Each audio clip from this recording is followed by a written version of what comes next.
www.hazratferozmemon.org. اچھا، اور پھر بچے ایک اور بات غور سے سن لیں جو پہلے بھی بتایا تھا، ہم بڑے بھی ہیں اس میں، کھانا کھانے سے پہلے صابن سے ہاتھ دھونے ہیں تاکہ ہاتھ میں جو جراثیم لگے ہوں پیٹ میں آ کر پیٹ نہ خراب ہو جائے، لیکن ان ہاتھوں کو پوچھنا نہیں ہے۔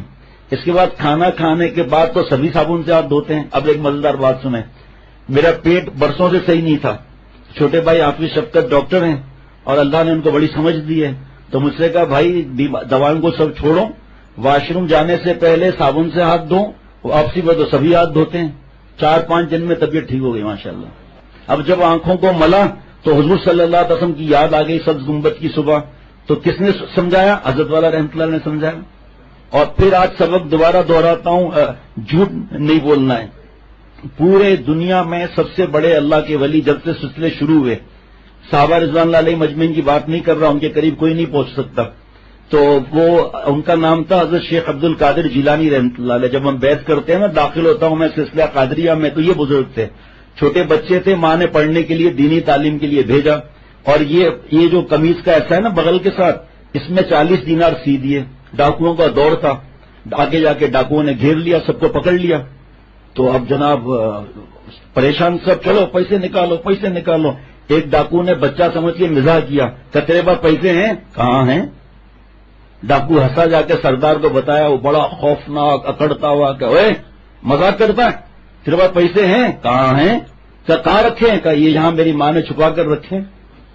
کہ تو ہم سے ڈرتا نہیں ہے؟ جھوٹ بولنا تھا۔ کہ آپ سے کیوں ڈروں، میں تو اللہ سے ڈرتا ہوں، میرے ماں نے مجھے اللہ سے ڈرنا سکھایا ہے۔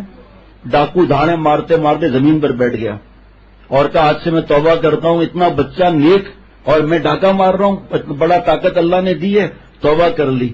اور اپنے جو ڈاکوؤں کے ساتھی ڈاکو تھے ان سے کہا جاؤ سب اپنا اپنا کام کرو، اب میں ڈاکہ نہیں ماروں گا، جس کا ڈاکہ مارا ہے سب پیسہ واپس کرنا ہے۔ جو بچے پیسے چوری کرتے ہیں اور جو بڑے بھی پیسے چوری کرتے ہیں، باپ کی کوئی کھانے پینے کی چیز چوری کرتے ہیں، توبہ قبول نہیں ہوگی جب تک پیسہ نہ جمع کرایا جائے۔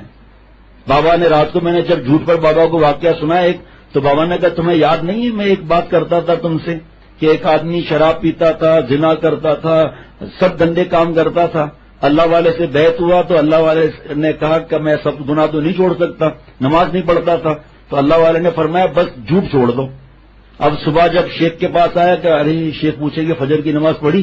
میں نے تو پڑھی ہی نہیں ہے، جھوٹ کیسے بولوں گا، چلو آج تو قضا ہی کر لیتا ہوں۔ ایسے ہوتے ہوتے ایک جھوٹ چھوڑنے پر سب گناہ چھوٹ گئے، اور جو حرام چوری کر کے کھاتا ہے ہضم بھی نہیں ہوتا، ایسی بیماریاں پیچھے لگ جاتی ہیں کہ وہ چوری کے ساتھ گھٹن کے ساتھ کھا رہا ہے نا۔ اس سب ڈاکوؤں نے کہا کہ اے سردار آپ نے جب ڈاکہ چھوڑ دیا تو ہم کیا ڈاکہ مارے، ہم بھی آج سے توبہ کرتے ہیں۔ اور سب نے جا کر جتنے پیسے لوٹے تھے سب جمع کرائے، کیونکہ ورنہ توبہ قبول نہیں ہوتی، اور جب پیسے نہیں بچے باقی کیونکہ وہ تو اڑا چکے تھے، تو پھر پیر پکڑ پکڑ کر معافیاں مانگی۔ آج اس کو بڑا چیمپئن سمجھتے ہیں کہ ہم نے بڑوں کے پیسے چرا کر یہ چیز خرید لی، یہ چیز خرید لی، یہ چیز لا کر، بھائی کہاں سے؟ دوست نے دیا ہے، بس دوست نے دیا، 4 سال تک ہمارے دوست تو ہمیں نہیں دیتے، آپ کو پتہ نہیں کہاں سے دے دیتے ہیں۔ تو یہ جھوٹ کی بات دوبارہ بتانی تھی کہ جھوٹ جو ہے نہیں بولنا ہے، چاہے ابا ناراض ہو جائے چاہے اماں ناراض ہو جائے، آہستہ آہستہ جھوٹ کی عادت ختم ہو جائے گی۔ www.hazratferozmemon.org